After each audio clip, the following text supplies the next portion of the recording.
Assalamualaikum warahmatullahi wabarakatuh. Ahlan wa sahlan wa marhaban bikum fi qanati Sasmita Jaya TV. Jumpa lagi di program Ujar Unpam Mengajar. Kaifa halukum? Bagaimana kabarnya hari ini? Semoga selalu sehat dan bahagia. Saya Novia Nasyomia, dosen manajemen pendidikan Islam Universitas Pamulang. Kali ini akan menemani teman-teman belajar bahasa Arab, khususnya pembahasan inna wa akhwatuha, yaitu sejumlah kata depan yang digunakan dalam bahasa Arab. Tonton terus rangkaian video pembelajaran di kanal edukasi kebanggaan kita, Sasmita Jaya TV, berbagi untuk negeri.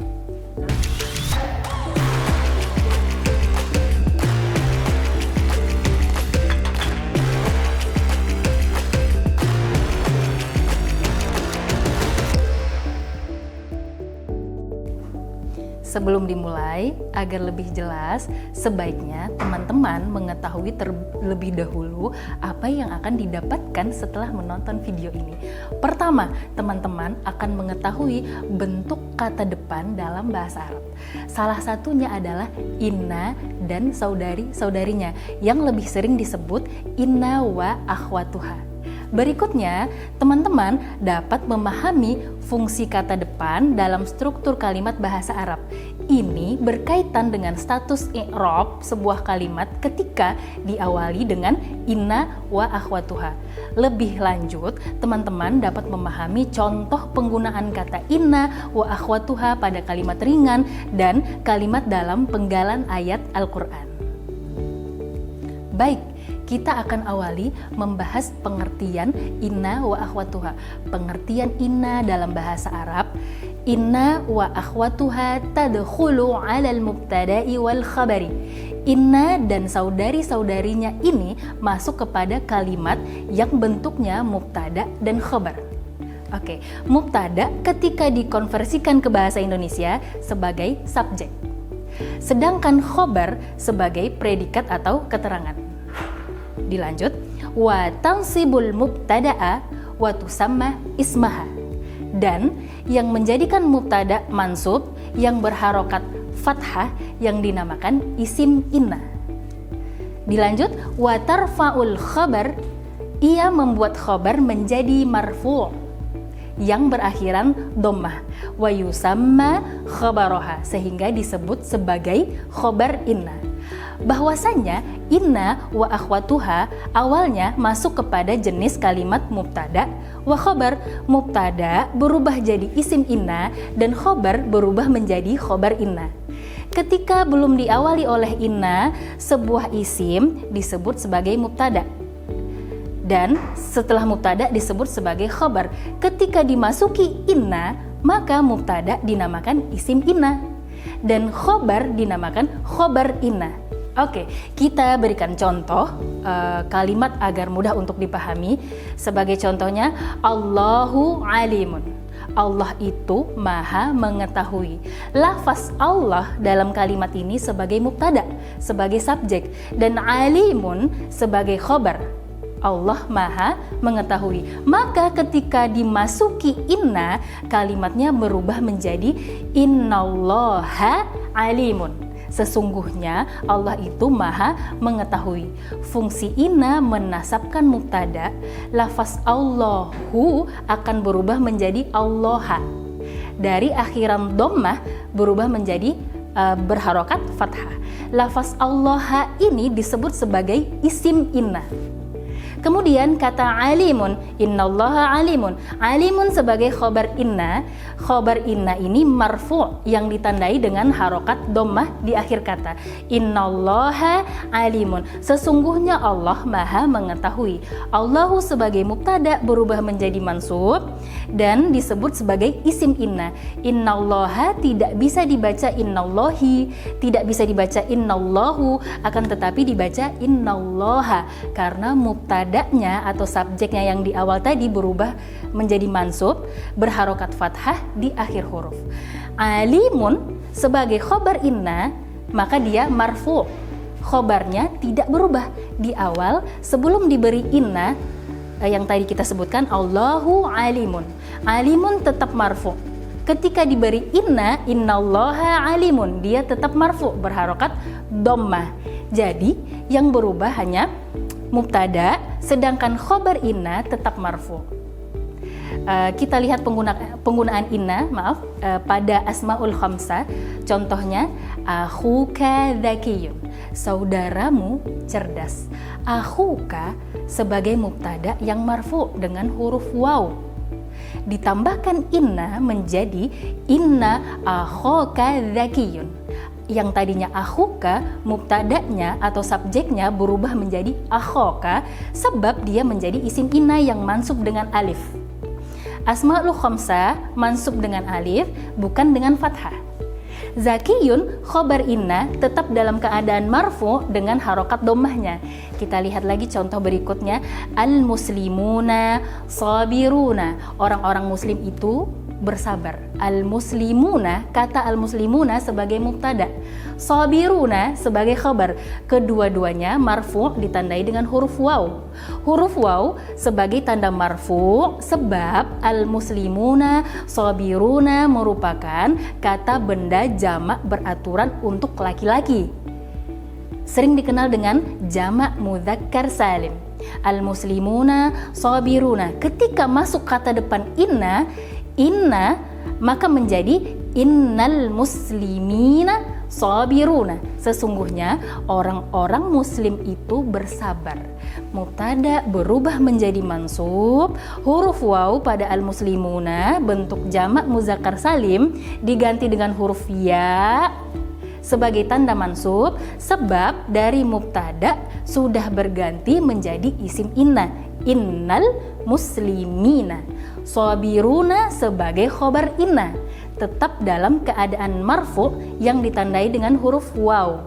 Kaidah yang harus diingat adalah isim inna mansub, khobar inna marfu. Mansub bil fathah, marfu bid dhammah.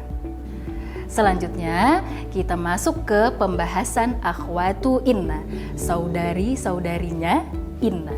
Saudari-saudari inna atau akhwatu inna memiliki fungsi yang sama dengan inna, menasabkan mubtada dan merofakkan khabar sehingga menjadi isim inna dan khabar inna. Akhwatu inna yang pertama adalah anna. Anna berarti bahwa. Misalnya, asyhadu anna Muhammadan Rasulullah. Saya bersaksi bahwasanya Nabi Muhammad Rasulullah. Asyhadu fi'il mudhari, kata kerja fi'il mudhari yang artinya saya bersaksi. Anna, bahwa anna fungsinya sama dengan inna, menasabkan mubtada dengan tanda fathah. Anna Muhammadan di sini sebagai isim inna, mansub dengan fathatain. Rasulullah, kata rasulu sebagai khobar anna maka berstatus marfu'. Lafaz Allah sebagai mudhaf ilaih dan dia majrur dengan kasrah. Sebab kata Rasulullah adalah idhofah, dua kata dengan satu maksud, sehingga tidak bisa dibaca Rasulillah atau tidak bisa dibaca Rasulullah karena Rasulu dalam isim inna mansub dengan fathah. Saudari inna yang kedua adalah ka'anna. Ka'anna diartikan seolah-olah. Sebagai contoh, ka'annal qitta namirun, seolah-olah kucing itu harimau. Maka kata al-qitta, kata kucing, sebagai isim ka'anna dia mansubnya dengan fathah, al-qitta. Namirun khobar ka'anna marfu'. Namirun khobar ka'anna marfu' dengan dhammah. Saudari inna yang ketiga adalah lakinna. Lakinna diartikan tetapi. Contohnya, Ali kabirun walakin ukhtahu saghiratun. Ali besar tapi saudarinya kecil. Ali kabirun merupakan mubtada dan khobar. Lakinna ukhtahu, kata ukhta adalah isim dari lakinna, mansub bil fathah, mansub juga dengan tanda fathah. Hu adalah domir atau kata ganti orang ketiga, kembali ke Ali. Ukhtahu saudarinya Ali. Faqiratun khobar, lakinna marfu' dengan dhammah. Saudari inna yang keempat adalah laita, diartikan andainya atau kiranya. Contohnya, laital imtihana sahlun. Andainya atau kiranya ujian itu mudah. Imtihana isim laita mansub dengan fathah. Sahlun khobar laita marfu dengan dhammatain. Saudari Ina yang kelima adalah la'alla, diartikan mudah-mudahan. Misalnya, la'alla Ja'far najihun fil imtihani, diartikan mudah-mudahan Ja'far lulus dalam ujian. Ja'far isim la'alla mansub dengan fathah. Najihun khobar la'alla marfu dengan dhammah. Fil imtihani adalah kata jar majrur yang artinya dalam ujian. Harokatnya akhirnya adalah kasroh. Oke. Sehingga dibaca imtihani.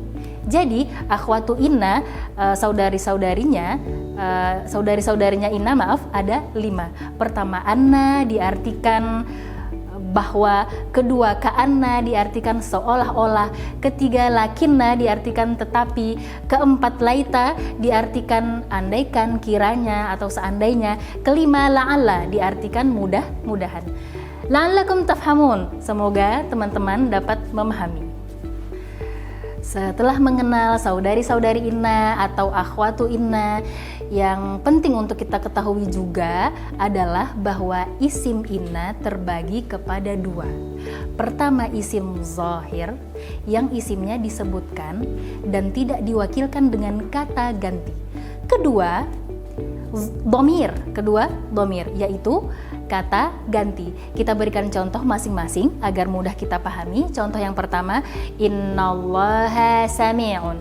Sesungguhnya Allah Maha mendengar. Perhatikan di sini, inna, huruf inna yang artinya sesungguhnya, mabni dengan fathah, diakhiri dengan harokat fathah. Innallaha, lafaz Allah sebagai isim inna mansub dengan akhir harokat fathah. Sami'un khobar inna marfu dengan dhammah, marfu'un bid dhammah. Sami'un artinya maha melihat. Isim inna di sini jelas adalah lafaz Allah, tidak diwakilkan dengan domir atau kata ganti. Contoh kedua, isim inna dalam bentuk kata ganti atau domir. Innahu sami'un, yang tadinya Allah kita ganti dengan hu.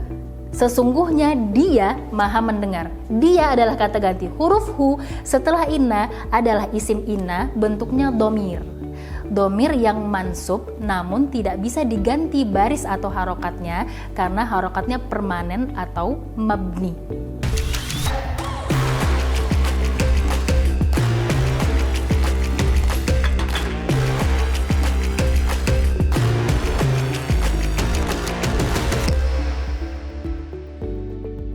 Tadi kita sudah membahas pengertian inna wa akhwatuha dan kaidahnya, bahwa isim inna mansub, khobar inna marfu.